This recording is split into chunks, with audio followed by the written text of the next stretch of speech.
नमस्कार, मैं आनंद कुमार तंवर श्री राम गोपाल गड़ोदिया उच्च प्राथमिक आदर्श विद्या मंदिर सुजानगढ़ से ऑनलाइन क्लासों में आपका स्वागत करता हूं।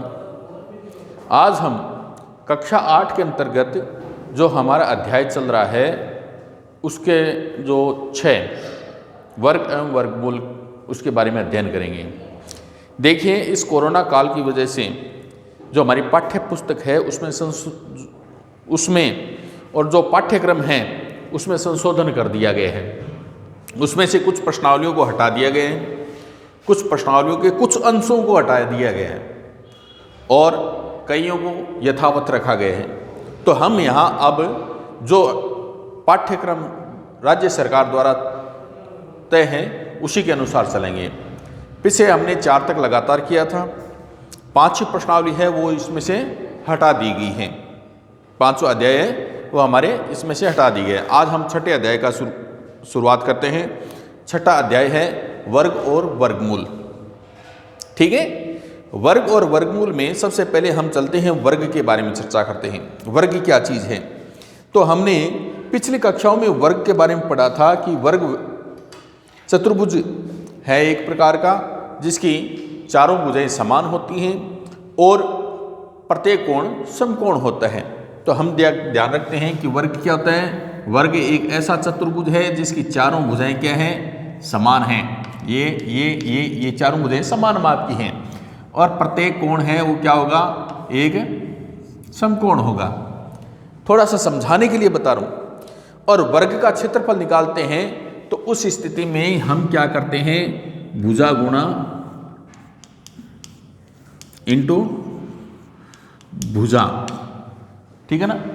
अब जो माप इकाई दी जाती है उसका हम वर्ग करते हैं। ये ध्यान रखना, क्या करते हैं? वर्ग। जहां भुजा का अर्थ एक निश्चित लंबाई से है। ठीक है ना, एक निश्चित लंबाई से। ये इतनी भुजा है, इस भुजा को इस भुजा से गुणा करने पर जो गुणनफल आता है वो उसके अंकीय मान और साथ में जो ये इकाई है सेंटीमीटर है या मीटर है तो उसका वर्ग करते हैं। ठीक है ना। तो ये है किसी भी संख्या को उसी संख्या से गुणा करने पर जो गुणनफल आता है वह उस संख्या का क्या होता है? वर्ग होता है। इतना सा आपको ध्यान में रखना है। किसी भी संख्या को उसी संख्या से गुणा करने पर जो गुणनफल आता है वह उस संख्या का गुणन क्या होता है? वर्ग होता है। अब यहाँ पर चलते हैं संख्याओं के जो वर्ग होते हैं उनके बारे में। जैसे मैंने यहाँ कुछ 1 से लेकर 25 तक संख्याओं के वर्ग लिखे हैं। जैसे 1 का वर्ग क्या होगा? 1 गुणा 1 बराबर 1। ठीक है ना। यहाँ संख्या लिखी है, यहाँ उनका वर्ग निकाला है। 2 का वर्ग 4, 3 का वर्ग 9, 4 का वर्ग 16, 5 का वर्ग 25, 6 का वर्ग 36, 7 का 49, 8 का 64, 9 का 81, 10 का 100, 11 का 121, 12 का 144, 13 का 169, 14 का 196, 15 का 225, 16 का वर्ग होता है 256, 17 का वर्ग होता है 289, 18 का वर्ग 324, 19 का वर्ग 361, 20 का वर्ग होता है 400, 21 का वर्ग होता है 441, 22 का वर्ग होता है यहाँ पे 484, 23 का वर्ग होता है 529, 24 का वर्ग होता है 576 और 25 का वर्ग होता है 625। इस प्रकार हम संख्याओं के वर्ग ज्ञात करते हैं। अब ये हमने टेबल तो ज्ञात कर ली, ठीक है ना। अब टेबल के अंदर हम एक चीज देखते हैं। पहली चीज देखते हैं क्या कि हमने 1 से 25 तक के वर्ग देखे हैं और हम एक चीज देखते हैं क्या, इनमें सभी में इकाई का अंक देखेंगे। 1 आ रहा है, 4 आ रहा है, 9 आ रहा है, 6 आ रहा है, 5 आ रहा है, 6 आ रहा है, 9 आ रहा है, 4 आ रहा है, 1 आ रहा है, 0 है। फिर वापस 0, 1, 4, 9, 6, 5 के बाद में वापस 6 के बाद में 9 के बाद 4 और 1। तो हम एक चीज अनुमान लगा सकते हैं कि जिस संख्या में इकाई का अंक 0, 4, 9, 6 और 5 या इस क्रम में ले लगातार तो 0, 4, 5, 6 और 9 हो, ये क्रम ले लेते हैं। जिस संख्या में इकाई का अंक 0, 4, 5, 6 और 9 हो तो वह संख्या क्या होगी? वर्ग संख्या होगी या वर्ग संख्या हो सकती है। जिस संख्या में इकाई के वर्ग संख्या की क्या पहचान हो सकती है? पहली पहचान कि जिस संख्या में इकाई का अंक 0, 1, 4, 5 और 9 हो वह संख्या वर्ग संख्या हो सकती है। तो हम साधारणतः कई बार क्या होता है, संख्याएं दी जाती हैं, उन संख्याओं को हम देख करके उनके वर्ग हम ज्ञात कर सकते हैं। तो पहला हमारे पास क्या आया कि संख्याओं के जो वर्ग हैं उनमें इकाई का अंक 1 भूल गया मैं, 0, 1, 4, 5, 6 और 9, ठीक है ना। जिस संख्या में इकाई का अंक 0, 1, 4, 5, 6 और 9 हो, इधर देखिए, ठीक है ना, तो वे वर्ग संख्याएं हो सकती हैं। एक तो वर्ग संख्या में इकाई का अंक 0, 1, 4, 5, 6 और 9 होंगे, ठीक है ना। अब इधर देखते हैं, एक विषम संख्या कौन सी है? 1, 3, 5, 7, 9, ठीक है ना।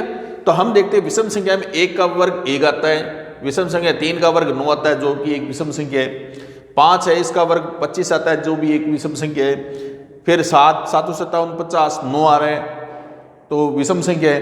तो हम एक नियम पे पहुंचते हैं कि जो विषम संख्या होती है उसका वर्ग भी विषम संख्या होगा।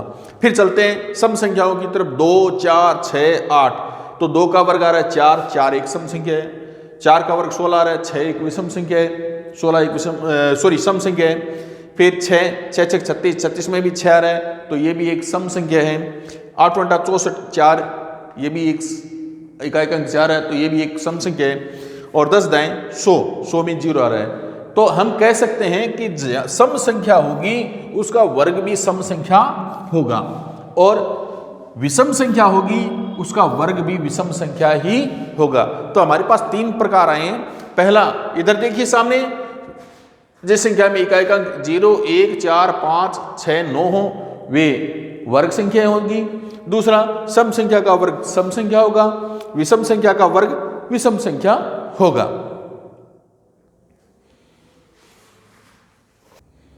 आगे देखते हैं कि हमारे पास कोई संख्या दे रखी है, उसके अंदर इकाई का अंक कितना है, और यदि इकाई का अंक हमें ध्यान में है तो हम उसके संख्या के वर्ग में भी इकाई का अंक देख सकते हैं। जैसे उदाहरण के तौर पर जिस संख्या में इकाई का अंक 1 और 9 हो तो उस संख्या के वर्ग में भी इकाई का अंक 1 होगा।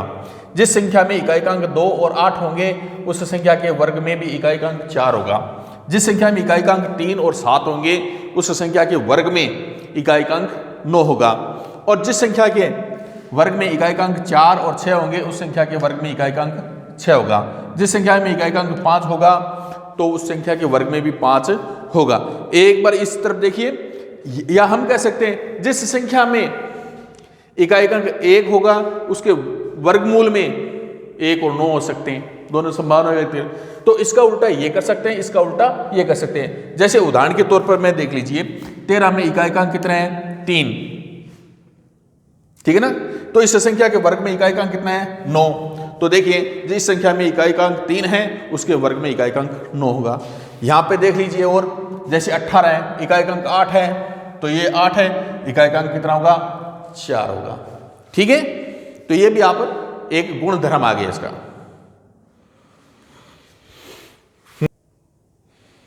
तो आगे हम चलते हैं, संख्याओं के वर्ग ज्ञात करना। क्या ज्ञात करना? संख्याओं के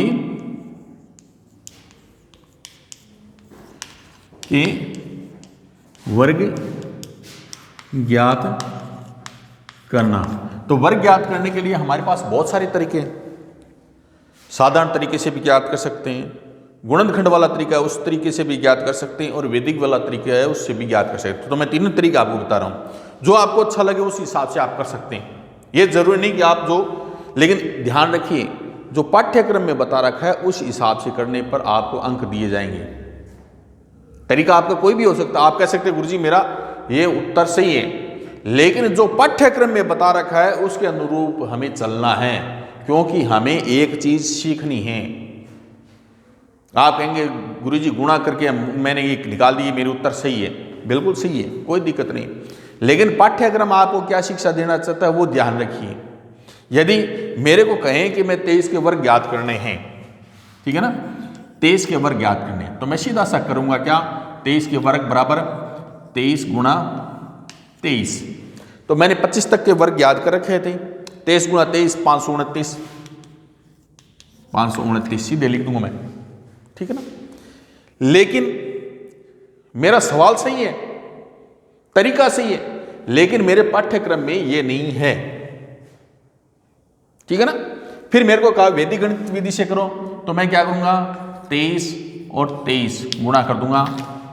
इन दोनों का गुणनफल 3 तिया 9, 3 दूनी 6, 12, 2 दूनी 4, 9 ले लिया, 2 ले लिया, ये इसमें जोड़ दिया 5, ये वैदिक विधि वाला कर दूंगा। लेकिन आपके पाठ्यक्रम में गुणनखंड वाला तरीका बता रखा है, उसके अनुरूप करना है, ठीक है ना। ये दोनों तरीके थे, थोड़ा जो अलग तरीके थे जो मैंने आपको बताया, लेकिन आपके पाठ्यक्रम में जो ये बता रखा है इस विधि से आपको करना है। क्या, 23 का वर्ग ज्ञात करना है, तो 20 प्लस 3 का स्क्वायर, ठीक है ना। फिर गुणनखंड 20 प्लस 3 और 20 प्लस 3, एक ले लिया हमने कॉमन, 20 प्लस 3, ठीक है। फिर प्लस के 3, 20 प्लस 3, 20 को 20 से गुणा किया 400, 20 को 3 से गुणा किया प्लस 60, 20 तिया 60, 20 को 3 से गुणा किया 60 प्लस 3 तिया 9, जोड़ दिया 9 का 9, 6 6 12 के 2 हासिल की, 1 4 1 5, 529। यह तरीका आपके पाठ्यक्रम के अंदर दे रखा है। इस विधि से आपको इनके वर्ग ज्ञात करने हैं। अन्य प्रारूप भी बहुत सारे हो सकते हैं, आप ये कर सकते हैं।